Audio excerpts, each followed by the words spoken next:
हरे कृष्ण प्रभु जी, दंडवत प्रणाम। हरे कृष्ण प्रभु जी। हरे कृष्ण प्रभु जी, हरे దండవత్ कृष्ण प्रभु ప్రణామాలండి. जी धन्यवाद प्रणाम।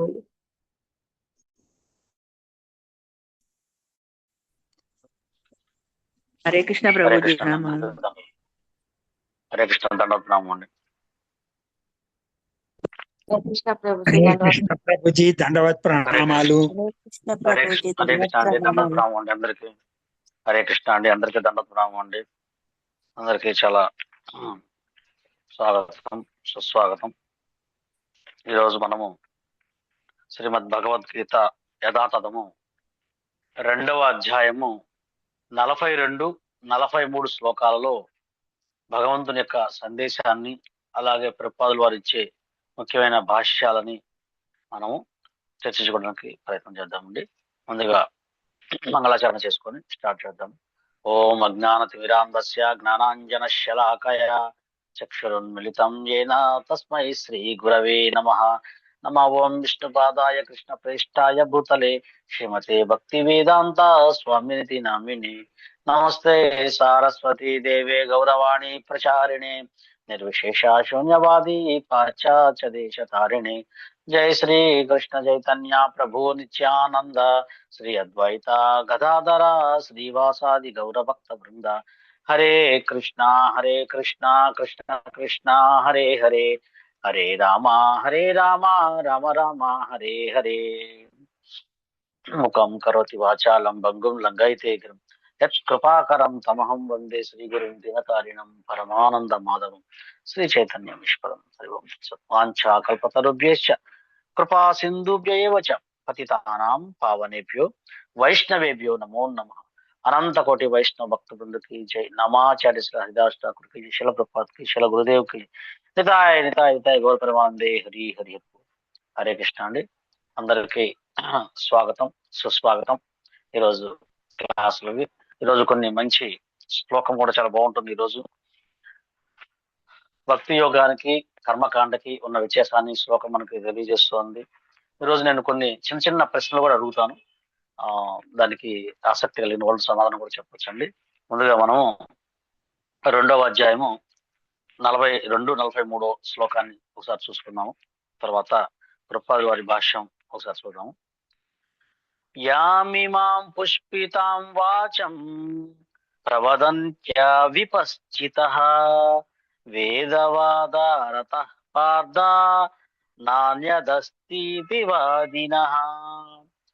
కామాత్మనా స్వర్గపరా జన్మ కర్మ ఫలప్రదాం క్రియా విశేషా బహూళాం భోగైశ్వర్య గతిం పతి.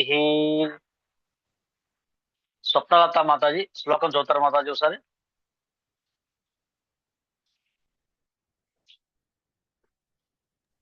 हरे कृष्ण प्रभु जी, दंडवत प्रणाम। हरे चंद्र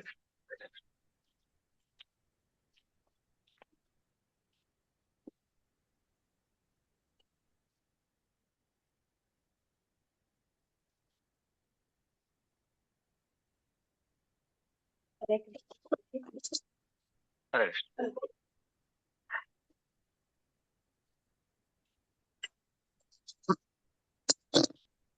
నలభై రెండవ శ్లోకం ప్రభు जी। శ్లోకం అండి, 2వ అధ్యాయం 42, 43 శ్లోకం. యామిమాం పుష్పితాం వాచం ప్రవధ్యంత్య వివశ్చితః వేదవాదరథా పార్థ నాన్యదస్తి వాదినః. కామాత్మనః స్వర్గపరా జన్మ కర్మఫలప్రదాం క్రియా విశేష బహుళాం భోగైశ్వర్య గతిం ప్రతి. అల్పజ్ఞాన ట్రాన్స్లేషన్ చదువునా ప్రభుజీ. అల్పజ్ఞానవంతులు స్వర్గలోక ప్రాప్తి, ఉత్తమ జన్మము, అధికారము మున్నగు వాటి కొరకు నానా రకాలైన సకామ కర్మలను ఉపదేశించే వేదాల అలంకృత వాక్కులకే అతిగా అనురక్తులవుతారు. ఇంద్రియ భోగమును, ఐశ్వర్యవంతమైన జీవితమును కోరుతూ వారు దానికి మించినది వేరొకటి లేదని అంటారు. Hare Krishna Prabhuji. Thank you Prabhuji. Okay అండి, జానీ మాతాజీ శ్లోకం చదవని వస్తుంది. हरे कृष्ण प्रभु जी धन्यवाद। यामिमां पुष्पितां वाचं प्रपद्यन्त विपश्चितः वेदवादरथः पार्थ नान्यतस्थिति वादिनः कामात् कामस्वर्गपराः जन्मकर्मफलप्रदां क्रियाविशेषबहुलां भोगैश्वर्यगतिं प्रति అల్పజ్ఞుడు ప్రతిపదార్థం భావం చదవమంటారా? వద్దులే, శ్లోకం చాలు మాతాజీ. లక్ష్మీ శ్రీనివాస్ మాతాజీ, సర్వణ్ మాతాజీ, శ్లోకం కూడా ఒకసారి మీరు కూడా. హరే కృష్ణ ప్రభుజీ, దండవత్ ప్రణామాలు. ధన్యవాదాలు. యామిమాం పుష్పితాం వాచం ప్రపదంత్య విపశ్చితః వేదవాదరతా పార్థ నాన్యదస్తి వాదనః కామాత్మాన స్వర్గపర జన్మ కర్మ ఫలప్రదాం క్రియా విశేష బహుళాం భోగైశ్వర్యగతిం ప్రతి. అజ్ఞానవంతులు. ఓకే. లక్ష్మీ మాతాజీ, జీ లక్ష్మీ మాతాజీ, ఒకసారి ట్రాన్స్లేషన్ మరియు భాష్యాన్ని చదవండి మాతాజీ ఫస్ట్ గా. హరే కృష్ణ ప్రభుజీ, దండవత్ ప్రణామాలండి. ధన్యవాదాలు. అల్పజ్ఞానవంతులు స్వర్గలోక ప్రాప్తి, ఉత్తమ జ్ఞానము, అధికారము మున్నగు వాటి కొరకు నానా రకాలైన సకామ కర్మలను ఉపదేశించే వేదాల అలంకృత వాక్కులకే అతిగా అనురక్తులవుతారు. ఇంద్రియ భోగమును, ఐశ్వర్యవంతమైన జీవితమును కోరుతూ వారు దానికి మించినది వేరొకటి లేదని అంటారు. భాష్యంపై శ్రీల ప్రభుపాదుల వారికి జై. జనసామాన్యం ఎక్కువ తెలివిగలవారై ఉండరు. అజ్ఞానవశంగా వారు వేదాలలోని కర్మకాండ విభాగంలో చెప్పబడిన సకామ కర్మలకే ఎక్కువగా అనురక్తులై ఉంటారు. మదిర మగువలు లభ్యమై ఉండి లౌకిక ఐశ్వర్యము విరివిగా లభించే స్వర్గంలో జీవితాన్ని అనుభవించడమనే ఇంద్రియ భోగ ఆలోచనలు తప్ప వారికి ఇంకేది అక్కరలేదు. స్వర్గలోక ప్రాప్తికి వేదాలలో అనేక యజ్ఞాలు, విశేషంగా జ్యోతిష్టోమ యజ్ఞాలు ఉపదేశించబడ్డాయి. స్వర్గాన్ని పొందగోరేవాడు ఎవడైనా ఈ యజ్ఞాలను చేసి తీరాలని నిజంగా చెప్పబడింది. ఇక అల్పజ్ఞానం కలిగిన జనులు అదే వేదజ్ఞానం యొక్క సంపూర్ణ ఉద్దేశమని అనుకుంటారు. అటువంటి అనుభవశూన్య జనులకు సుస్థిరమైన కృష్ణభక్తి భావన కార్యంలో నెలకొనడం చాలా కష్టం. విషవృక్షాల పువ్వుల పట్ల ఆకర్షణ ఫలితము ఎరుగక మూర్ఖులు వాటి పట్ల ఆసక్తులైనట్లుగా జ్ఞానహీనులు అటువంటి స్వర్గైశ్వర్యాలకు, వాటి నుండి కలిగే ఇంద్రియ భోగానికి ఆకర్షితులవుతారు. వేదాలలోని కర్మకాండ విభాగంలో ఆపామ సోమమ మృత అభూయ అక్షయం ఐవై చాతుర్మాస్య యాజినః సుకృతం భవతి అని చెప్పబడింది. అంటే ఎవరైతే చాతుర్మాస్య వ్రతాన్ని చేస్తారో వారు సోమరసపానానికి అర్హులై అమరులు శాశ్వతంగా సుఖభాగులు అవుతారు. ఇంద్రియ భోగాన్ని అనుభవించడానికై బలవంతులు, యోగ్యులు కావడానికి సోమరసపానం చేయాలని ఈ భూమి మీద కూడా కొందరు ఉవ్విళ్ళూరుతుంటారు. అటువంటి వ్యక్తులు భవబంధ విముక్తి పట్ల శ్రద్ధను కలిగి ఉండక ఆడంబరమైన వైదిక యజ్ఞ క్రతువుల పట్లనే అతిగా అనురక్తులై ఉంటారు. వారు సాధారణంగా భోగలాలసులై ఉండి స్వర్గ సౌఖ్యాలను తప్ప వేరేది కోరుకోరు. అందమైన దేవతా స్త్రీలతో సాంగత్యానికి మంచి అవకాశము, పుష్కలంగా సోమరసము లభించే నందన కాననమని పిలువబడే వనాలు ఉన్నట్లుగా తెలుస్తున్నది. అట్టి దేహ సౌఖ్యాలు నిక్కముగా ఇంద్రియ భోగానికి సంబంధించినవి. అందుకే భౌతిక జగత్తుకు ప్రభువులుగా అటువంటి లౌకిక తాత్కాలిక సుఖానికే అతిగా అనురక్తులైన వారు ఉంటారు. హరే కృష్ణ. Thank you Prabhuji, దండవత్ ప్రణామాలండి. అండి చాలా ధన్యవాదాలు అందరికి. అవకాశం తీసుకున్నారు అందరూ కూడా, హ్యాండ్ రైట్ చేసుకున్నారు అందరూ కూడా. ఈ శ్లోకంలో ఎందుకు ఇలాగా స్వామి ఈ యొక్క వేదాల అలంకృత వాక్యాలను ఎందుకు తిరస్కరిస్తున్నారు అని మనం అర్థం చేసుకుంటే, దీనికి అర్జునుడు 4 ప్రశ్నలు అడుగుతాడు. ముఖ్యంగా 5 అడుగుతారు, 4లో ప్రధానమైందంటే యుద్ధం చెయ్యను అనడానికి ఒక 5 ప్రశ్నలు అడుగుతారు. ఏమిటి? మొట్టమొదటిగా జాలి కలుగుతోంది, జాలి కరుణ కలుగుతోంది. తర్వాత నాకు పాపం వస్తుంది, నేను ఆనందాన్ని కోల్పోతాను. 4వ ప్రశ్న ఏంటంటే, మరి దీనివల్ల ఏమవుతుంది? అందరి యొక్క ఈ కనీసం కర్మకాండ చేయటానికి కానీ, లేకపోతే మనకి ఈ పిండ పెడతానికి కూడా ఎవరు ఉండరు, వర్ణ సంకరం ఏర్పడుతోంది అని చెప్పేసి కొన్ని పదాలను వాడతాడనమాట. పిండోద క్రియలు ఆగిపోతాయి అని చెప్పేసి. అంటే ఇక్కడ అర్జునుడు ఒక కర్మకాండ గురించి చెప్తున్నారు అనమాట. కర్మకాండలో జరిగే ఏం ప్రాసెస్ జరుగుతుందో, పిండోద క్రియలు ఆగిపోతాయి, ఇట్లాంటివన్నీ కూడా చెప్తున్నాడు అనమాట. అందుకని దాన్ని ఖండిస్తూ కూడా ఆ 4వ ప్రశ్నకి సమాధానంగా కూడా భగవంతుడు ఫస్ట్ ఆత్మతత్వంతో చెప్పేశాడు. ఆత్మతత్వం అయిపోయింది. ఆ తర్వాత మనకి కర్మకాండ మరియు బుద్ధి యోగ సెక్షన్ రెండింటికి ఉన్న డిఫరెన్స్ ఏంటనేది మనకి ఈ శ్లోకంలో చెప్తున్నారు అనమాట. ఎందుకని ఇక్కడ ప్రపాదుల వారు మనం భాష్యాన్ని చాలా జాగ్రత్తగా చూసుకున్నట్టయితే ఆ ఇక్కడ విషఫలాలు అని అన్నారు. ఇక్కడ చాలా అద్భుతంగా కొన్ని మధురమైన వాక్కులచే మనం ఆకర్షితురాలు కాకూడదు అని చెప్పేసి ఎందుకని చెప్పారు? విషఫలాలు అని ఎందుకన్నారు వీటిని? మనకి భాగవతంలో ఒక శ్లోకం ఉందండి. ఒక అద్భుతమైన పండు గురించి, ఆ పండు నుంచి వచ్చే రసం గురించి చెప్పారు. భాగవతం స్టార్టింగ్ లో చెప్పారు. 2వ శ్లోకం, నిగమ కల్పతరోర్గలితం ఫలం సుఖముఖామృతదవ సంయుతం పిబత భాగవతం రసమాలయం ముహుర్భి భావుకా. ఎందుకంటే ఈ వేదాలలో చెప్పే అన్ని వాక్యాలన్నీ కూడా ఏమవుతుంది అంటే అవి చాలా అందంగా కనబడతాయి, చాలా ఆకర్షణీయంగా కనపడతాయి. వేదాల్లో కనబడే ఆ వాక్కులు కానీ ఆ కర్మకాండి సిస్టమ్ అంతా కూడా చాలా అద్భుతంగా కనబడుతాయి. అయితే దానివల్ల ఏమవుతుందంటే ఈ యొక్క పునరపి జననం పునరపి మరణం దీంట్లో మనల్ని బంధిస్తాయన్నమాట, నిరంతరం బంధిస్తూ ఉంటాయన్నమాట. అందుకనే వీటిని ఏమన్నారంటే ప్రపాదుల వారు విషపూరితమైన చెట్లు.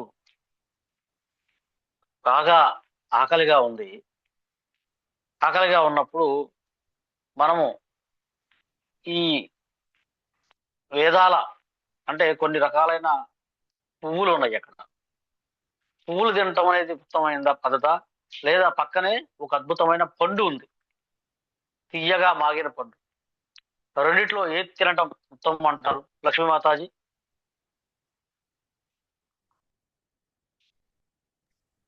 హరే కృష్ణ ప్రభుజీ. హరే కృష్ణ ప్రభుజీ ఎవరినండి? లక్ష్మీమాతాజీ మీరు చెప్పండి, ఎవరు ఏది తినటం ఉత్తమం మనకి? బాగా ఏంటండి క్వశ్చన్ ఇంకోసారి బాగా చెప్పండి. ఆకలిగా ఉంది, బాగా ఆకలిగా ఉంది ఒక వ్యక్తికి. అక్కడ కొన్ని అలంకృత బాగా రంగురంగుల పూలు ఉన్నాయి, పూలతో ఉన్న ఒక చెట్టుతో వనంలోకి వెళ్ళాడు. ఆకలిగా ఉంది, రకరకాల అలంకరణమైన పూలు ఉన్నాయి. ఇంకో పక్కన బాగా పండిన మగ్గిన బాగా అద్భుతమైన ఒక పండు ఉంది. ఈ రెండిట్లో ఆకలిగా ఉన్న వాళ్ళు ఏది తీసుకోవడం అవుతామంటారు? పళ్ళే తీసుకుంటారు ప్రభుజీ. ఆకలిగా ఉంది పళ్ళే కాబట్టి పళ్ళు తీసుకుంటారు. తీసుకుంటారు. ఎందుకంటే పండు తీసుకుంటారు, కానీ ఆ పువ్వులు అనేవి మన యొక్క పూర్తి మన ఆకలిని తీర్చలేవు అనమాట. అలంకృతంగా బాగా ఉన్నాయి, డెకరేషన్ గా ఉన్నాయి, అంతేగాని అవి మనల్ని మన యొక్క సమస్యను తీర్చవు అనమాట. అలాగే ఇక్కడ ఈ వేదాల్లో తీర్చబడిన మనకి కర్మకాండ వద్దు అని చెప్పేసి మనకు చెప్తున్నారు. వాడు ఎందుకు వద్దు అంటున్నారంటే మనకి తాత్కాలికమైన స్వర్గ సుఖాలు పుణ్యం అయిపోగానే ఏం జరుగుతుందండి? భగవద్గీతలో కృష్ణుడు చెప్పాడు, క్షీణే అంటే ఎప్పుడైతే మన పుణ్యం నశించిపోతుందో క్షీణే పుణ్యే మత్స్యలోకే విషంతి, తిరిగి మళ్ళా గోడ కొట్టి బద్దెలాగా మళ్ళీ ఇక్కడ రావాల్సి వస్తుంది. అందుకని చెప్పేసి మనము ఇది మనకి వద్దు అని చెప్తారు అనమాట. మరి కానీ వేదాల యొక్క అంతిమ లక్ష్యం ఏంటి? కృష్ణుడు చెప్తున్నాడు అన్నమాట, వేదైశ్చ సర్వరహమేవ వేద్యో వేదాంత విదేవ చాహం. అంటే వేదాల యొక్క అంతిమ లక్ష్యం నేనే. ఇది తెలుసుకోకుండా వేదాలలో ఉన్న మిగతా మధురమైన వాక్యం, అందుకే చెప్పారు మధురమైన వాక్యులచే కథ చెందుతారని చెప్పేసి కథ చెప్పారు. యామిమాం పుష్పితాం వాచం, అందరూ కూడా వాటి ఆ గొప్ప ఏదో ఆకర్షణించే ఆ వాక్యాలు పట్ల అలంకృతం అవుతారు, కానీ వేదాలు తెలుసుకోదగిన వాడు శ్రీకృష్ణ భగవానుడు అనే విషయాన్ని అది చూసుకోకుండా ఇంద్రియ తృప్తి కోసము అక్కడ వాడుతుంటారని చెప్పేసి చెప్తారన్నమాట. అందుకే మనకి దీన్ని చూసుకున్నట్లయితే ప్రామాణికంగా ఒక కథ కూడా మనకి ఉందండి. శ్రీమద్ భాగవతము 4వ స్కందము మనం ఆల్రెడీ చర్చించుకుంటున్నాం కొన్ని రోజులుగా కూడా. 25 శ్లోకాలు 25 అధ్యాయాల కానీ చదువుకుంటున్నాం. 4వ స్కందం ఏమిటి? ప్రాచీన బర్హి సంవాదం, నారదముని యొక్క సంవాదం చదువుకుంటున్నాం మనం. ఏమిటి దాంట్లో? ఆ ప్రాచీన బర్హి అని ఆయన ఎన్నో లెక్కలేని యజ్ఞాలు చేస్తాడు, ఎన్నో యజ్ఞ వాటికలు జంతువులు చర్మాతో నిండిపోయేంత యజ్ఞాలు చేస్తాడు. కానీ నారదుడు వచ్చి ఒక దృశ్యం చూపిస్తాడు, అయ్యా నువ్వు ఈ విధంగా యజ్ఞాలు చేసి వాళ్ళని పశువులు ఇస్తున్నావు, అవి చనిపోయటానికి అయిపోయిన, నువ్వు చనిపోయిన తర్వాత నిన్ను కొనడానికి సిద్ధంగా ఉన్నాయని చెప్పేసి లాభాల కోసము ఏదైతే చేసే కర్మకాండ అది హింసకు కానీ బంధనానికి కానీ దారితీస్తాయి. కానీ కృష్ణ భక్తి లేకుండా చేసే ఈ యజ్ఞం అంతా కూడా వ్యర్థమే అని చెప్పేసి మనకి తెలుస్తుంది. అలాగే మనం చూసుకున్నట్టే ధ్రువ మహారాజు కూడా ఏంటంటే ఆయన మొట్టమొదటి కర్మకాండ అంటే మనం అర్థం చేసుకోవాలి, కర్మకాండ వ్యాస్ భక్తి యోగం, ఈ రెండింటి వల్ల ఏది డిఫరెన్స్ అనేది మనం ఈ శ్లోకం ద్వారా అర్థం చేసుకోవాలన్నమాట. అలాగే ధ్రువ మహారాజు ఫస్ట్ ప్రాచీన బర్హి సంవాదం మనం చూసుకున్నాము, కర్మకాండ చేయటం వచ్చిన ప్రమాదం ఏంటంది. అలాగే ధ్రువ మహారాజు ఏం చేశారు, ఫస్ట్ కూడా ఆయన కర్మకాండ అంటే ఈ సంపద కోసం ఐశ్వర్యం కోసం భగవంతుడిని ప్రార్థించాడు, భగవంతుడి కోసం తపస్సు చేశాడు, చేసింది ఆయన తపస్సు దానికోసమే. కానీ భగవంతుడు ప్రత్యక్షమయ్యాక భగవంతుడి యొక్క దివ్యమంగళ స్వరూపం చూసినాక ఏమైంది, అతను అనుకున్నాడు ఇదంతా కూడా ఈ యొక్క గాజు ముక్కలు లాంటివి, నేను అడిగిన ఇవన్నీ కూడా నీ దివ్యమంగళ స్వరూపమే నాకు ఒక వజ్రం అని చెప్పేసి. అలాగే మనము ఈ యొక్క ప్రపాద వారి యొక్క ఆధ్యాత్మిక భాష్యాలు చదవడం ద్వారా అర్థం చేసుకోవాలి, ఇవన్నీ వేదాలలో చెప్పబడినవన్నీ కూడా మనం ఎందుకు ఖండించారంటే అవి మనల్ని జన్మవృత్తి చక్రంలో పడేస్తాయి అని చెప్పేసి. అందుకని మనము ఉండాలని చెప్పేసి దీన్ని చక్కగా వీటికి అలంకృతం కాకూడదు అని చెప్తున్నారు అనమాట. ఇప్పుడు మనకి ఒక వ్యక్తి ఉన్నాడండి, ఒక వ్యక్తికి ఇనప సంఖ్యలతో బంధించారు, ఇంకొక వ్యక్తిని బంగారు సంఖ్యలతో బంధించారు. ఎవరు విడుదల పొందారు చెప్పండి? ఎవరు పడరు ప్రభుజీ, ఎవరైనా ఉండాల్సింది అక్కడే. రెండు సంఖ్యలే కాకపోతే వాళ్ళకి కొంచెం మెరుగుగా ఉండొచ్చు అంతే. కరెక్ట్ మాట్లాడి, రెండు విడుదల పొందినట్టు రెండు సంఖ్యలయ్యి. అందువల్ల ఏంటంటే అసలుకి ఏమీ తెలియకుండా ఏమి చేయకుండా అనేది కూడా బంధనమే. కామ్యకర్మలు చేసి ఏదో యజ్ఞయాగాల రూపంలో ఏదో వేరే వేరే కోరికలు తెలడం అది కూడా బంగారు సంఖ్యలతో సమానం అని చెప్పేసి మనకి చెప్తున్నారు అనమాట. ఎందుకంటే అది కూడా మనల్ని బంధిస్తోంది, అందుకని మనకి ఈ బంధనం లేకుండా కావాలి అని చెప్పేసి మనకి చెప్తున్నారు అనమాట. మనకి ఈశోపనిషత్తులో ఒక శ్లోకం ఉంది మాతాజీ, చాలా అద్భుతమైన శ్లోకం. దీనికి ఉదాహరణగా ఈశోపనిషత్తులో మనకి ఏం చెప్తున్నారంటే ఆ శ్లోకంలో 9వ శ్లోకం, ఈశోపనిషత్తు 9వ శ్లోకంలో ఏం చెప్తున్నారంటే అందం తమః ప్రవిశంతి ఏ విద్యారుపాసతే తతో భూయా యవతే తమోయ విద్యాయాం రతాః. అవిద్యని అంటే అజ్ఞానాన్ని ఉపాసించే వాళ్ళు చీకట్లోకి వెళ్తారు, విద్య ఉన్నవారు అంతకంటే భయంకరమైన చీకట్లోకి వెళ్తారు. ఏదైనా కొంచెం ఇది డిఫరెంట్ గా ఉందో చెప్పండి మాతాజీ. విద్య చెప్పారంటే అవిద్యలో ఉండేవాళ్ళు చీకట్లోకి వెళ్తారంట, విద్యలో ఉండేవాళ్ళు అంతకన్నా చీకట్లోకి వెళ్తారంట. ఇది చూస్తానికి ఈ చాలా అసంబద్ధంగా ఉన్నట్టు అనిపిస్తోంది, కానీ ప్రభుపాద వారి భాష్యం చదివిన తర్వాత మనకు అర్థమవుతుంది ఇది వాస్తవం అనిపిస్తుంది. ఎలాగంటే చూడండి, ఇప్పుడు సామాన్యమైన ఒక రైతు ఉన్నాడు అనుకోండి, అతనికి ఎటువంటి జ్ఞానం లేదు, ఎటువంటి దానివల్ల చేసుకోకుండా ఏదో జీవితానికి అతనికి చదువు లేదు, విద్య లేదు, కానీ ఏదో జీవితాన్ని ఎట్లా కనిపిస్తున్నాడు, అతను దానివల్ల ఏమవుతుంది బంధనంలోకి వెళ్తాడు, అంటే జీవితాన్ని సఫలీకృతం చేసుకోలేదు. కానీ ఒక పిహెచ్డి చెందిన ఒక ప్రొఫెసర్ ఉన్నాడండి, అన్ని రకాలైన చదువులు చదివాడు, చదివి ఆయన ఒక ఆటం బాంబు తయారు చేశాడు. ఈ ఆటం బాంబు వల్ల ఎంత ప్రమాదం జరుగుతోంది, 1 లక్షల మంది ఒకేసారి చనిపోవడానికి అవకాశం ఉంది. ఏదైతే మనం చూసాం జపాన్ లో అణుబాంబు వేశారు, లక్షల మంది చనిపోయారు. మరి అప్పుడు ఈ చదువు లేని రైతు బెటరా, అన్ని చదువుకున్న ఈ ప్రొఫెసర్ బెటరా చెప్పండి? ఎవరు ప్రమాదంలో చిక్కున్నారు? అతను అంతమంది పోషిస్తున్నాడు, వ్యవసాయం చేసి అంతమంది బతుకుతున్నాడు పాపం. రైతు అతను అవిజ్ఞానంలోనే ఉన్నాడు, అజ్ఞానంలో ఉన్నాడు, కానీ అన్ని చదువుకున్న ఈ యొక్క ప్రొఫెసర్ ఇంకా ఎక్కువ ప్రమాదంలో చిక్కున్నాడు అన్నమాట. అందుకని ఈ యొక్క వేదవాద రత అంటే ఈ వేదాల అలంకృత వాక్యాలపై గనక మనం అనగా ఆకర్షితురాలైనట్టయితే మనము ఇంకా ప్రమాదంలో చిక్కుంటామని చెప్పేసి మనకి ఈ యొక్క దీని ద్వారా ఖండిస్తున్నారు అన్నమాట. ఖచ్చితంగా ఇది వద్దు అని చెప్పేసి మనకి చెప్తున్నారు అన్నమాట. అందువల్ల మనం ఏం చేయాలంటే ఏమీ తెలియని వారు చీకట్లోకి నరకంలోకి వెళ్తారు. ఆ మీరు రకరకాలైన వేదాలు చదువుకొని యజ్ఞాలు చేసి ఆ విధంగా వెళ్తే మీరు అంతకన్నా చీకట్లోకి వెళ్తారు, అంతకన్నా ప్రమాదానికి వెళ్తారు అని చెప్పేసి ఏమిటి ఆ ప్రమాదకరమైన పరిస్థితి ఏంటంటే వాళ్ళు భగవంతుణ్ణి దూరం అవుతారు అన్నమాట. శ్రీకృష్ణ భగవాను నుంచి దూరం అయిపోయే ప్రమాదకరమైన పరిస్థితి ఉందన్నమాట అని చెప్పేసి మనం చేస్తున్నాం అనమాట. ఎలాగంటే ఇప్పుడు మనం చూసాం, ఏదైనా ఒక వ్యక్తి కనుక చదువుకునే వ్యక్తి ఉన్నాడు అనుకోండి, అతను దొంగతనం చేస్తే జడ్జి ఏం చేస్తాడు, ఒక చిన్న శిక్ష వేస్తాడు. కానీ ఐఐటి చదువుకొని అన్ని రకాలుగా విద్యలో బాగా అభివృద్ధి చెందిన ఒక వ్యక్తి కనుక స్కామ్ చేస్తే ఏం చేస్తారు, జడ్జి గారు అంతకన్నా పెద్ద శిక్ష వేస్తారు అనమాట. అవునా కాదండి మనకి? అందువల్ల మనం అర్థం చేసుకోవాల్సింది ఏంటంటే, ఈ మనకు ప్రభుపాదుల వారి యొక్క దివ్య ఆధ్యాత్మిక గ్రంథాల ద్వారా మనం చూసుకోవాల్సింది ఏంటంటే, వీటిని అలంకృత వాక్యాల పట్ల అంటే మనం చూసాం రకరకాల యజ్ఞాలు. భక్తులు కూడా స్టార్టింగ్ లో అందరూ కూడా ఈ అలంకృత వాక్యాలపైనే ఉండేవాళ్ళు. తర్వాత మనకి ప్రభుపాదుల వారి యొక్క దివ్య కృప వల్ల మనందరం కూడా దీంట్లోకి వచ్చిన తర్వాత మెల్లమెల్లగా వదిలేస్తాం. అంతకుముందు మనం కూడా రకరకాల గుళ్ళకి వెళ్ళి రకరకాల తపస్సులు, రకరకాల ఆదివారం అది, సోమవారం ఇది, మంగళవారం ఇది ఇట్లా వెళ్తూ రకరకాల కోరికలతో అన్ని గుళ్ళకి వెళ్ళి కోరిక లిస్ట్ చదివేవాళ్ళం. కానీ ఎప్పుడైతే ఈ హరినామ సంకీర్తనం దాంట్లో వచ్చామో ఒక్కొక్కటి తగ్గించుకుంటూ వస్తున్నాం అనమాట.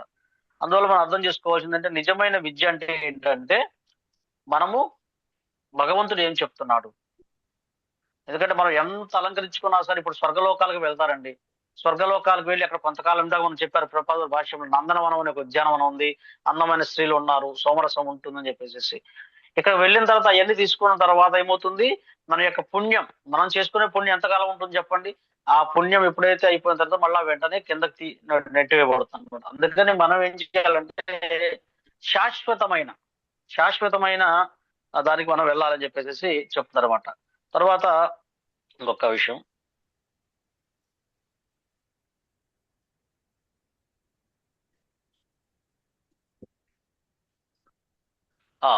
ఈ వేదవాతరతులు చేసే దాని గురించి మనం చూసుకున్నట్టయితే వాళ్ళ యొక్క ప్రమాదకర పరిస్థితి ఎందుకు దాన్ని అన్నారంటే, వాళ్ళు ఆ వేదాలలో ఉన్న విషయాలను మాత్రమే గమనించుకుంటారు, కానీ స్వయంగా భగవంతుని కూడా వాళ్ళు, కృష్ణుని కూడా వాళ్ళు చూడరు అనమాట. దీనికి స్వయంగా శ్రీమద్ భాగవతము 10వ స్కంధంలో ఉంటుంది. శ్రీకృష్ణ భగవానుడు ఆయన అరణ్యానికి వెళ్తాడు, గోవులను తీసుకొని మిత్రులను తీసుకొని వెళ్తారు. ఆయనకి ఆకలిగా ఉంటే అక్కడ ఉన్న కొంతమంది బ్రాహ్మణుల్ని అక్కడ వెళ్ళి దయచేసి కొంచెం ఆహారం ఇవ్వమని చెప్పేసి అడుగుతారు. అడిగితే ఆయన యజ్ఞాలు చేస్తున్నారు. ఆ యజ్ఞాల లక్ష్యము ఆయనే శ్రీకృష్ణ భగవానుడు స్వయంగా వచ్చాడు. అయినప్పటికీ స్వయంగా కృష్ణుడు అడుగుతుంటేనే వాళ్ళు ఆహారం ఇవ్వడానికి తిరస్కరించారన్నమాట. మరి వాళ్ళు చూడండి, గొప్ప విద్యావంతులు, పండితులు, మరి అప్పటికే కృష్ణుడు అక్కడ ఎన్నో లీలలు చేశాడు. అయినప్పటికీ కూడా వాళ్ళు విశ్వసించలేదు. కేవలం వాళ్ళు ఆ యజ్ఞ రూపంలోనే ఆహుతి ఇవ్వాలనుకుంటున్నారు. స్వయంగా భగవంతుడు ఇచ్చినా కూడా భగవంతుడికి వాళ్ళు గుర్తించలేకపోయారన్నమాట. కానీ అదే తర్వాత వచ్చి గొప్ప బాలులు చెప్పారు, అయ్యా వాళ్ళు ఆహారం ఇవ్వట్లేదంటే కృష్ణుడు చెప్పాడు, వెళ్ళి ఆ యొక్క బ్రాహ్మణ పత్నుల్ని మీరు అడగండి. బ్రాహ్మణులు ఇవ్వలేదు భోజనము, బ్రాహ్మణ పత్నులు అడగండి. కానీ బ్రాహ్మణ పత్నుల దగ్గరికి వెళ్ళి మళ్ళా గోపాలు శ్రీ నందకుమారుడైన యశోద కృష్ణుడైన వచ్చాడు, ఆయనకు ఆకలిగా ఉందని చెప్పగానే వెంటనే వాళ్ళు ఏం చేశారు, ఆ యజ్ఞంలో ఉండవలసిన ఆహార పదార్థాలను తీసుకొచ్చి వెంటనే కృష్ణుడికి సమర్పించారన్నమాట. అది మరి వాళ్ళు ఎంతో ఆ యొక్క బ్రాహ్మణ పత్నులు పెద్దగా చదువుకోలేదండి, కానీ బ్రాహ్మణులు గొప్పగా చదువుకొని విద్యావంతులు అయ్యారు, కానీ వాళ్ళు అసలైన విషయాన్ని తెలుసుకోలేకపోయారు అనమాట. అందువల్ల మనం అర్థం చేసుకోవాల్సింది ఏంటంటే ఇవన్నీ కూడా మనల్ని బంధిస్తాయి. ఈ వేదంలో చెప్పిన మధురమైన వాక్యాలు చాలా బంధిస్తాయి అని చెప్పేసి మనం చెప్పుకుంటూ ఈ ఏదైతే స్వర్గలోకాలకు వెళ్తామో అది పర్మనెంట్ కాదని కూడా మనకు అర్థం చేసుకోవాలండి. ఇప్పుడు మీరు ఎవరైనా సరే విదేశాలకి వెళ్ళారండి. విదేశాలకు వెళ్తే అక్కడ మరి 3 నెలల విజిటింగ్ వీసా ఇచ్చారు మీకు. అయిపోగానే మరి అక్కడి నుంచి డిపాజిట్ చేసేస్తారు మిమ్మల్ని, అక్కడి నుంచి వెళ్ళిపోమని చెప్పేస్తారు అన్నమాట. అది బెటర్ గా ఉంటుందా, లేదే అక్కడ శాశ్వతంగా ఉండగలిగిన పౌరసత్వం వస్తుంది, దాని ద్వారా వెళ్ళటం ఉత్తమం అంటారా? చెప్పండి జనని మాతాజీ. ఒక విదేశాలకు వెళ్ళారు, ఒక 3 నెలల పౌరసత్వం వచ్చింది, అది బెటర్ గా ఉంటుందా, లేదా శాశ్వతమైన వీసా తీసుకొని అక్కడే శాశ్వతంగా ఉండేదానికి ఉత్తమంగా ఉంటుందా? ఏది బెటర్ అంటారు? శాశ్వతమైన వీసా తీసుకుంటే బెటర్. ఆ పౌరసత్వం, శాశ్వతం. శాశ్వతమైన పౌరసత్వం మనకి తీసుకోవటం అనేది ఉత్తమమైంది. ఎందుకంటే ఈ స్వర్గలోకాలకు వెళ్ళి అక్కడ ఇంద్రియ భోగాలు అనిపించడం అనేది ఏంటంటే విజిటింగ్ వీసా. ఒక 3 months లేదంటే మనం చేసుకున్న కొద్దిపాటి పుణ్యానికి ఎంతవైతే ఎంతకాలం అంతకాలం ఉండడానికి, ఈ నందనవనంలో ఉండడానికి, రకరకాల స్వర్గ సుఖాలు అనిపించడానికి ఓన్లీ విజిటింగ్ వీసా. అది అయిపోగానే బయటికి నెట్టేస్తారు. కానీ గోలోక ధామం, భగవంతుని దివ్యధామం, ఆధ్యాత్మిక ధామానికి వెళితే అది శాశ్వతంగా శ్రీకృష్ణ భగవానుడి యొక్క నిర్దేశంలో మనము అక్కడే ఉండడానికి మనకి అవకాశం లభిస్తుంది. అందువల్ల మనము ఈ భక్తి యోగం అనేది శ్రేష్టమైందనే విషయాన్ని మనము తెలుసుకోవాలన్నమాట.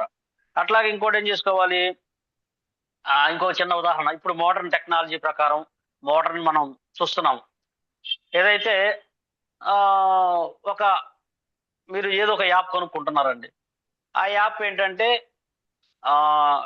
వెర్షన్ జస్ట్ మనకేంటంటే ఒక స్టార్టింగ్ లో కొద్దిగా ఇస్తాడు ఆరంభంలో. అంటే ఏంటంటే డెమో వెర్షన్ ఇస్తారు. ఆ డెమో వెర్షన్ బెటరా, లేదా మనం పూర్తిగా దాన్ని అధ్యయనం చేసి ఫుల్ వెర్షన్ తీసుకోవటం అనేది ఉత్తమం? చెప్పండి స్వప్నలత మాతాజీ గారు. స్వప్నలత మాతాజీ, ఏది ఉత్తమమైంది చెప్పండి. ఒక డెమో వెర్షన్ తీసుకోవడం బెటరా, ఫుల్ వెర్షన్ తీసుకోవడం బెటరా? ఫుల్ వర్షన్ తీసుకోవాలి ప్రభుజీ. నీట్ గా మనం అర్థం కావాలి అంటే ఫుల్ వర్షన్ తీసుకోవాలి. ఫుల్ వెర్షన్ తీసుకోవాలి. అందుకని మనము భగవంతుని యొక్క నిత్య దాసులం కాబట్టి మనం శాశ్వతంగా ఉండాలి అంటే ఫుల్ వెర్షన్ అండి గోలోక ధామం, వైకుంఠ ధామానికి వెళ్ళి అక్కడ మనం ఏదైతే ఈ జన్మ మృత్యు చక్రాలు లేని ఈ దివ్యమైన ఆధ్యాత్మిక తలంలో ఉండాలని చెప్పేసి మనం చూసుకోవాలన్నమాట. అందుకని మనకేం చెప్తున్నారంటే, ఒకటి ఈ యొక్క వేదవాదులు చెప్పే ఏంటంటే హార్డ్ వర్క్ అన్నమాట. చాలా ప్రయాసతో కూడి రకరకాల ప్రయత్నాలు చేసి మనం చెప్పుకుంటాం. ఒక అద్భుతమైన మందిరం ఉంది, ఒక 20 అంతస్తుల మందిరం ఉంది, ఒక టెంపుల్, ఒక పెద్ద బిల్డింగ్ లాంటిది ఉంది. దాంట్లో మెట్ల మార్గం ఉంది, లిఫ్ట్ మార్గం ఉంది. ఈ మెట్ల మార్గం అనేది ఈ యొక్క వేదాల్లో చెప్పిన వేదవాదరతలు చెప్పిన వారుగా మనకు నడుచుకుంటూ వెళ్ళటం అనేది అది మనల్ని హార్డ్ వర్క్ అయిపోతుంది. కానీ స్మార్ట్ వర్క్ ఏంటి, మనం స్మార్ట్ గా ఆలోచించడం ఏంటి, మనకి ఖర్చు లేనిది ఏంటి? ఒకే ఒకటి, ప్రభుపాదులు వారు చెప్పిన చైతన్య మహాప్రభు స్వయంగా తీసుకొచ్చిన భగవద్ధామాన్ని తీసుకొని వచ్చిన ఈ యొక్క హరే కృష్ణ మహామంత్రం.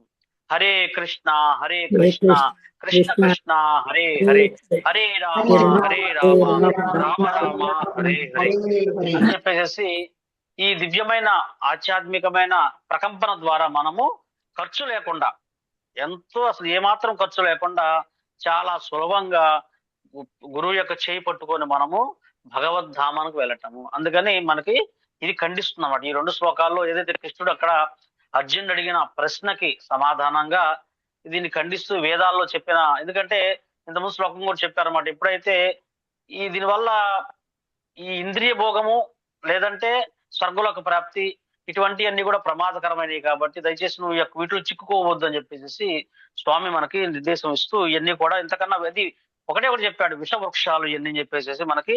అందువల్ల మనం రకరకాలైన సోమ యజ్ఞం అని, ఆ యజ్ఞం అని, ఈ యజ్ఞం అని కూడా మనం ఎప్పుడు కూడా చేయకుండా, అందుకే ప్రభుపాదులు వారు మనం చెప్తుంది ఈ కలియుగంలో మనకి కేవలము హరినామ యజ్ఞమే, హరినామ యజ్ఞం చేయడం ద్వారా అన్ని సమకూరుతాయని చెప్పేసి మనకి శ్రీకృష్ణ భగవానుడు మనకి ఇచ్చిన నిర్దేశం ప్రకారం చైతన్య మహాప్రభు ఈ సందేశాన్ని మనకి ఇస్తున్నారు అన్నమాట. అందువల్ల మనం దీంట్లో నుంచి అటాచ్మెంట్ కాకుండా, అలాగే మన బంధుమిత్రులు కూడా మనం చెప్పాలి. దీనివల్ల ఈ శ్లోకాన్ని ఉదాహరిస్తే ఇది విషవృక్షం లాంటిది, కానీ శ్రీమద్ భాగవతం అది ఈ వేదాల నుంచి అన్నిటి నుంచి వచ్చిన అద్భుతమైన పక్వమైన పండు.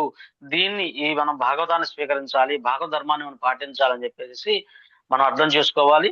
అలాగే మనం అర్థం చేసుకొని ఈ శ్లోకం చదివిన తర్వాత మనం అర్థం చేసుకోవాలి, మనకి వద్దే వద్దు, మనం కేవలము ఈ వృషవృక్షాల జోడికి వెళ్లకుండా ఈ భాగవత పండును మనం తీసుకోవాలి. అలాగే ఈ భాగవతం యొక్క రసాన్ని అందరికీ కూడా పంచాలన్నమాట. ఇది ఈ శ్లోకం ద్వారా మనం నేర్చుకున్న విషయం అన్నమాట. హరే కృష్ణ. ఏదైనా డౌట్స్ ఉంటే అడగచ్చు.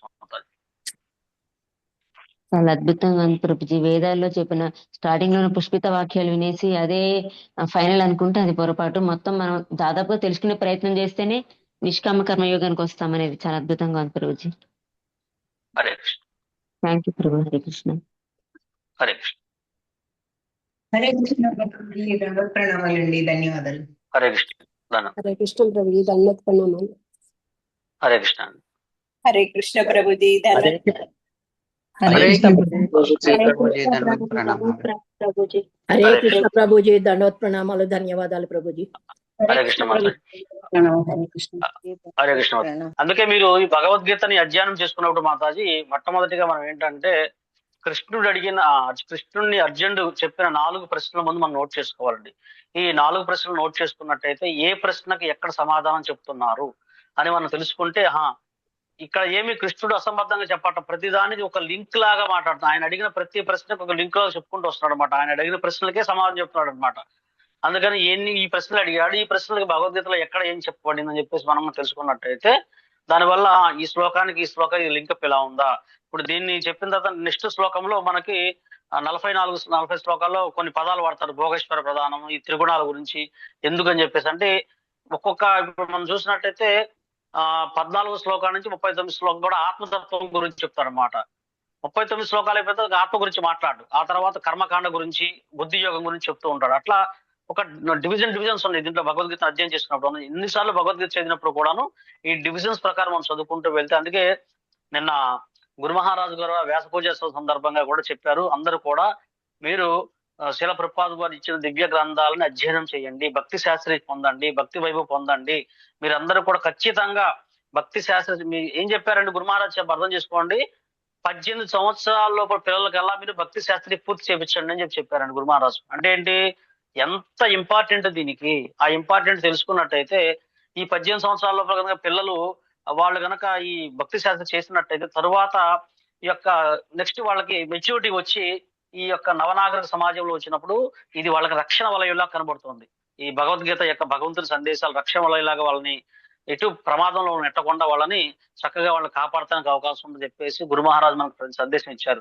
అందుకని మనం గురు మహారాజు ఇచ్చిన ఈ యొక్క సందేశాన్ని చాలా గంభీరంగా తీసుకోవాలండి. ఏంటంటే ఏముందిరి అని కాకుండా చాలా గంభీరంగా తీసుకొని, ఇప్పుడు ఎవరైతే మీరు అందరూ ఉన్నారో మీ యొక్క పిల్లలు ఎవరైతే ఉన్నారో, మనం ఈ వయసులో ఎవరు ఉన్నారో వాళ్ళకి మనం ఏ విధంగా నేర్పించాలి అని మనం ఒక ట్రైనింగ్స్ ముందు మనం చేయాలి. మనతో పాటు మనం చదువుకుంటాం, వాళ్ళు చదువుకుంటాం అని చెప్పేసి మనం చూసుకుంటూ ఆ విధంగా మనం ప్రయత్నం చేయడానికి గురువు ఇచ్చిన ఆజ్ఞ కూడా మనం పాటించాలండి. హరే కృష్ణ.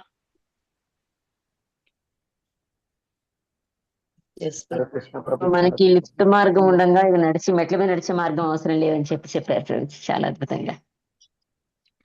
సింపుల్. హరే కృష్ణ అండి. లేకపోతే మనం చాలా కష్టంగా, ఇప్పుడు మనం చూడండి అమెరికా వెళ్తారు, అమెరికా వెళ్ళినా అక్కడ జరిగేది ఏంటంటే ఇంద్రియభోగమే కదా మొత్తం. మరి అటువంటి అమెరికాని కూడా వదిలేసేసి హిజ్ హోలీనెస్ పరమపూజ్య జయపతాక స్వామి గురు మహారాజు ఆ సిటిజన్షిప్ ను వదిలేసేసి ఇండియన్ సిటిజన్షిప్ తీసుకున్నారండి. ఆధ్యాత్మిక తీసుకొని మరి ప్రభుపాదుల వారు ఇచ్చిన దైవభూమిని డెవలప్ చేశారన్నమాట. అందుకని మనం ఏం చేయాలంటే ఈ సిటిజన్షిప్ ని వదిలేసేస్తే మనము వైకుంఠ సిటిజన్షిప్, గోలోక ధామం సిటిజన్షిప్ మనం తీసుకోవాలండి. మన టికెట్ అక్కడ, మనం పూర్తి మనం ఉండేది అక్కడ ఉండాల్సిన వాళ్ళు మనం. అందువల్ల ఆ పర్మనెంట్ దానికి వెళ్లాల్సింది తప్పితే ఈ టెంపరీ స్వర్గలోకాలు వీటిలో ఉండే టెంపరీ వీసా మనకొద్దు. పర్మనెంట్ వీసా అక్కడికి వెళ్ళాలి మనం. ఆ వీసా ఇచ్చే టికెట్టే ఏంటంటే హరే కృష్ణ మహామంత్రము. ఈ కాన్సులేట్ ఎవరైతే పంపించడానికి చెక్ చేసి పంపిస్తారు కదా అధికారులు, వాళ్లే మన యొక్క గురువులు. వాళ్ళు గురువులు ఏం చేస్తారు, వీళ్ళు హరే కృష్ణ మంత్రం బాగా చెప్తుంటే వాళ్ళు ఏం చేస్తారు, మనల్ని పైకి ట్రాన్స్ఫర్ చేస్తారు భగవద్ధామానికి వెళ్ళడానికి. ఆయన స్వయంగా తీసుకువెళ్ళి ఆయన చెప్పారు, శిల ప్రభుపాదులు చెప్పారు, ఎవరైతే నేను చెప్తారో, నేను చెప్పిన దాన్ని పాటిస్తున్నారో వాళ్ళని నేను వేలు పట్టుకొని నడిపించి తీసుకువెళ్తాను మిమ్మల్ని అని చెప్పి స్వయంగా శిల ప్రభుపాదులు చెప్తున్నారు అనమాట. అలాగే నిన్న గురు మహారాజ్ సందేశం కూడా ఇచ్చారు, ఎవరైతే నేను దీక్షా సమయంలో ఖచ్చితంగా పాటిస్తారో వాళ్ళని నేను భగవద్ధామాన్ని తీసుకెళ్తానని నేను ప్రతిజ్ఞ చేశాను.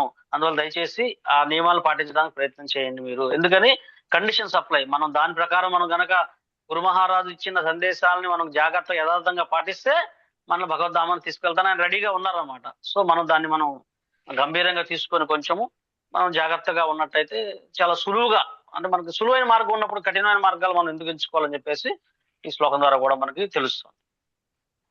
హరే కృష్ణ. హరే కృష్ణ చిన్న రిక్వెస్ట్ ప్రభుజీ.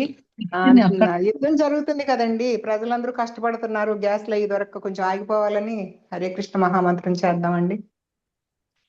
ఓకే అండి, మనము ఒకసారి హరే కృష్ణ మహామంత్రం చెప్పుకొని ఈ రోజు క్లాస్ ని మనం ముగిద్దాం. అందరు కలిసి చెప్పండి ఒకసారి. హరే అందరూ ఎవరైనా Hare Krishna Hare Hare Hare Hare Rama Hare Rama Rama Rama Hare Hare Krishna Hare Krishna Krishna Hare Hare Rama Hare Rama Hare Rama Hare Rama Hare Hare Hare Krishna Hare Krishna Rama Hare Rama Hare Rama Rama Rama Hare Hare thank you Prabhuji. Hare Krishna Prabhuji దండవత్ Hare Krishna. Thank అందుకని యూ ప్రభుజీ, ధన్యవాదాలండి, దండవత్ ప్రణామాలు. హరే కృష్ణ. హరే కృష్ణ. ఓకే అండి.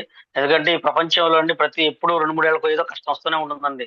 ఇంతకుముందు కరోనా, తర్వాత ఇప్పుడు ఇది, తర్వాత ఏదో ఒకటి. అందుకని ఈ యొక్క భక్సిద్ధాంత మహారాజు గారికి సమాధానం చెప్పినట్టుగా ఈ దుఃఖాలయంలో అన్ని సమస్యలు ఎప్పుడు వస్తూనే ఉంటాయి. అందుకే శాశ్వతమైనకి ఒకటే ఒక మెడిసిన్ ఏంటంటే హరే కృష్ణ మహామంత్రం జపించడం ద్వారా శాంతి పొందుతారు. ఈ ప్రపంచంలో ఉన్నప్పటికీ కూడా మనం వీటికి అలజడులకి మనము ఈ యొక్క త్రిగుణాలకి లేకపోతే ఈ 3 రకాలైన ఏదైతే ఆది భౌతిక ఆదిదైవిక ఆధ్యాత్మిక క్లేశాల నుంచి మనము బయటపడటానికి మార్గము ఈ హరే కృష్ణ మహామంత్రం తప్పితే వేరేది లేదని చెప్పేసి మనం తెలుసుకోవాలండి. ఓకే, ధన్యవాదాలు. హరే ప్రభుజీ కృష్ణ. దండప్రణం. హరే కృష్ణ ప్రభుజీ. కొంచెం మా ఇంట్లో కూడా కొంచెం సమస్యగా ఉంది ప్రభుజీ, కొంచెం హరే కృష్ణ చెప్పరా ప్రభుజీ? ఓకే అండి, ఖచ్చితంగా అండి. మనం అందరి తరపున మనం గనక మనల్ని అందరిని రక్షించడానికి గురువు ఉన్నారండి. గురువు ఖచ్చితంగా మనం గురువుని మనం ప్రార్థిస్తూ మా యొక్క అలగలు తొలగించమని చెప్పినట్టేస్తే చెప్పండి మాతాజీ. హరే హరే కృష్ణ కృష్ణ ప్రభుజీ. హరే కృష్ణ. కొంచెం జపం హరే కృష్ణ. అదే ఒక అందరితో ఒకసారి చెప్పింది ప్రభుజీ. హరే కృష్ణ ప్రభుజీ. ఓకే అండి, అందరి కోసము ఇంకొకసారి మనము హరే కృష్ణ మహామంత్రాన్ని ఒక్కసారి మళ్ళా, ఎందుకంటే ఎన్నిసార్లు చెప్పినా అందరి ఫలితం వస్తుంది. ఇంకొకసారి హరే కృష్ణ మంత్రం చెప్పుకొని ఈ రోజు మనం క్లాస్ వెళ్తాము.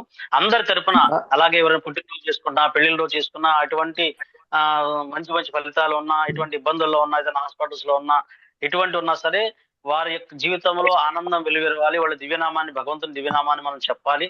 ఆ విధంగా భగవంతునికి ప్రేమకు మనం పాత్రలు అవ్వాలని చెప్పి గురువు యొక్క కృప పొందాలని చెప్పేసి ప్రార్థిస్తూ ఒక్కసారి హరే కృష్ణ మంత్రం చెబుదాం. ఫైనల్ గా అందరూ చెప్పండి. హరే కృష్ణ హరే కృష్ణ కృష్ణ హరే హరే హరే రామ రామ హరే రామ హరే హరే కృష్ణ కృష్ణ కృష్ణ హరే హరే హరే రామ రామ రామ హరే కృష్ణ హరే కృష్ణ హరే కృష్ణ హరే రామ రామ హరే హరే.